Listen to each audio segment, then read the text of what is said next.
ഓരോ നാട്, ഓരോ രീതി, ഓരോ ഭക്ഷണ രീതികൾ. ആഘോഷങ്ങളിലുമുണ്ട് ഈ വൈവിധ്യം. മലബാറിലെ ഒരു തരം ഭക്ഷണ രീതിയാണ്. ഈ വള്ളുവനാട്ടിലേക്ക് വരുമ്പോൾ അത് മറ്റൊരു രീതിയാണ്. തെക്കൻ ജില്ലകളിൽ മറ്റൊരു രീതിയിലാണ്. നമ്മളിപ്പോൾ പാലക്കാടാണുള്ളത്. പാലക്കാട് ഏറ്റവും പ്രധാനം വിഷു കഞ്ഞിയാണ്. നമ്മളത് എങ്ങനെയാണ് എന്നുള്ളത് അറിയാൻ വേണ്ടി പാലക്കാട്ടെ മ്യൂസീഷ്യൻ മുരളി പാലക്കാടിൻ്റെ വീട്ടിലേക്ക് എത്തിയിരിക്കുകയാണ്. ഒരു കൂട്ടുകുടുംബമാണ്, ഒരുപാട് അംഗങ്ങളുണ്ട്. നമുക്ക് ആദ്യം ഇവരോടൊന്ന് സംസാരിച്ചിട്ട് നേരെ കഞ്ഞിയുടെ വിശേഷങ്ങളിലേക്ക് പോവാം. അമ്മേ, വിശ്വാസംസകൾ. മുരളിയേട്ടാ, എല്ലാവരും ഉണ്ട് ഇവിടെ. ഇപ്പം ഞാൻ അറിഞ്ഞത് വിഷു കഞ്ഞിയെക്കുറിച്ച് അറിയാൻ വേണ്ടിയിട്ടാണ്. ഞങ്ങളുടെ അവിടേക്ക്, ഞാൻ കോഴിക്കോടാണ്, ഞങ്ങൾക്ക് അതില്ല. ഞങ്ങൾക്ക് നോൺ വെജ് ഒക്കെ ഉണ്ടാവും. വിഷു കഞ്ഞി എന്താണ്? വിഷു കഞ്ഞി ഉണ്ടാക്കി വെച്ചിട്ടുണ്ട്. എങ്ങനെയാ അതിന്റെ രീതി? അത് ചെറുപയറും ഒക്കെ വറുത്ത്, ചെറുപയറ്, മൊച്ചക്കൊട്ട എന്ന് പറയും, പുളിയവരക്കാന്നും പറയും. അപ്പൊ അതിനെയൊക്കെ അത് വറുത്ത് നമ്മൾ അതിനെയൊക്കെ അരങ്ങി തോലൊക്കെ കളഞ്ഞ് അതിന് അരിയും ഇതൊക്കെ വേവിച്ച് നാളികേരം ഉപ്പൊക്കെ ഇട്ടിട്ട് കഞ്ഞി റെഡിയാക്കുകയാണ്.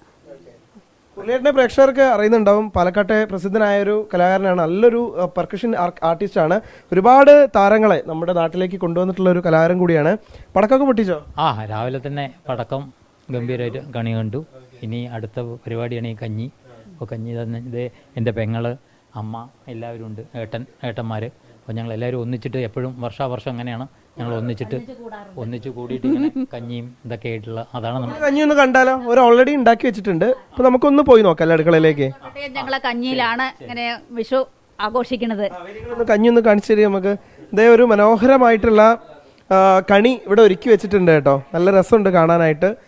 പാലക്കാട് നമുക്കറിയാം ഒരു കാർഷിക ജില്ലയാണ്, നെല്ലറയാണ് കേരളത്തിൻ്റെ. ഒരുപാട് അപ്പം അതിൻ്റെ ഒരു പ്രതിഫലനം എന്നുള്ള നിലയ്ക്ക് ഒരുപാട് ഫ്രൂട്ട്സും എല്ലാം ഒരുക്കി വെച്ചിട്ടുണ്ട്. ചക്കയുണ്ട്, എല്ലാം ഒരുക്കി വെച്ചിട്ടുണ്ട്. മനോഹരമായിട്ടുള്ള ഒരു ഒരു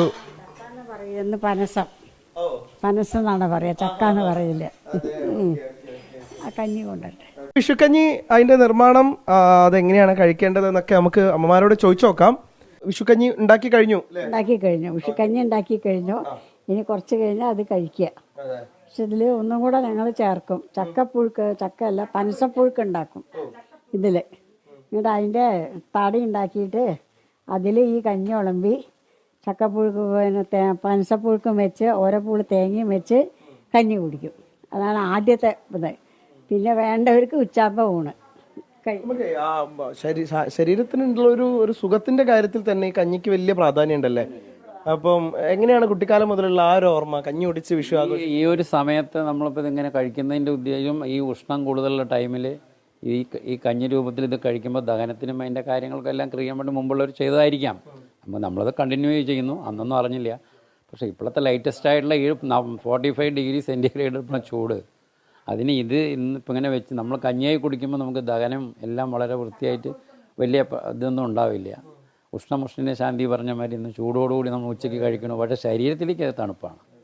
അതിനെ ഇവരിത് പിന്നെ ഇത് കഴിക്കാൻ വേണ്ടിയിട്ടുള്ള ഇല വരെ ഇവിടെ എടുത്ത് വെച്ചിട്ടുണ്ട് കേട്ടോ. കുമ്പിള് ഉണ്ടാക്കാൻ വേണ്ടിയിട്ടല്ലേ, പ്ലാവില ഒക്കെ റെഡിയാക്കി വെച്ചിട്ടുണ്ട്. അത് അതിൻ്റെ ശാസ്ത്രീയമായിട്ടുള്ള രീതിയിൽ തന്നെ ആയിക്കോട്ടെ എന്നുള്ളതുകൊണ്ടാണെന്ന് തോന്നുന്നു. എന്തായാലും ഒരുപാട് ചക്കപ്പുഴുക്ക് ഉണ്ടോ? ചക്കപ്പുഴുക്ക് ഉണ്ടോ?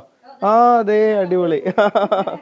ചക്കപ്പുഴുക്കൊക്കെ നമുക്ക് ഇങ്ങനെ കാണുമ്പോൾ തന്നെ കൊതിയാവുക. കാരണം വെച്ചാൽ അധികം കിട്ടാനില്ലാത്ത സാധനമാണ്. ഒരുപാട് കഞ്ഞി രാവിലെ ഒരു തവണ കുടിച്ചു. എന്തായാലും ഇതൊക്കെ കാണാൻ പറ്റിയാൽ ഒരുപാട് സന്തോഷം.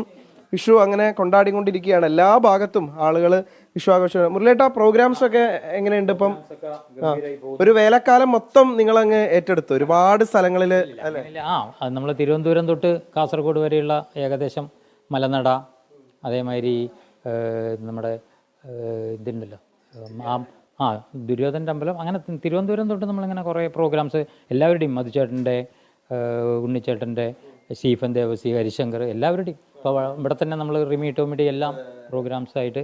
ഇനിയിപ്പോൾ ഇപ്രാവശ്യത്തെ പുത്താണ്ട് വിഷു നമുക്ക് ഉഗാണ്ടയിലാണ്. ഉഗാണ്ടയ്ക്ക് പോവുകയാണ് ഞങ്ങൾ ഒരു ടീം. അതിലിപ്പോൾ നിഖിൽ മാത്യു, നമ്മുടെ സരയു ഡാൻസർ, പിന്നെ ചെന്നൈയിൽ നിന്ന് കുറച്ച് ആർട്ടിസ്റ്റുകൾ. ഇപ്രാവശ്യത്തെ വിഷു നമുക്ക് പുത്താണ്ട് പരിപാടിയായിട്ട് അവിടെയാണ്, ഉഗാണ്ടയിലാണ്. എന്തായാലും പാലക്കാടൻ വിഷു അതെങ്ങനെയാണ് എന്നുള്ളതാണ് നമ്മൾ കണ്ടത്. പിന്നെ ഒരു പ്രത്യേകത എനിക്ക് തോന്നിയത് മലബാറിൽ നിന്നൊക്കെ വ്യത്യാസമായിട്ട് പടക്കം പൊട്ടിക്കലുകൾ കുറച്ചുകൂടെ കൂടുതലാണ്. നമ്മളവിടെ ഉള്ളതിനേക്കാളും കുറച്ച് കൂടുതൽ ഇവർക്ക് കുറച്ചുകൂടെ എന്താ പറയുക, അതിനോട് കമ്പുള്ള ആളുകളാണ്. അതുകൊണ്ടായിരിക്കണം. എന്തായാലും വളരെ സമ്പന്നമായിക്കൊണ്ട് വിഷു അതിൻ്റെ ആഘോഷങ്ങളിലേക്ക് കടക്കുകയാണ്. വിവിധ മേഖലകളിൽ നിന്നുള്ള കാഴ്ചകളാണ് നമ്മൾ കണ്ടത്.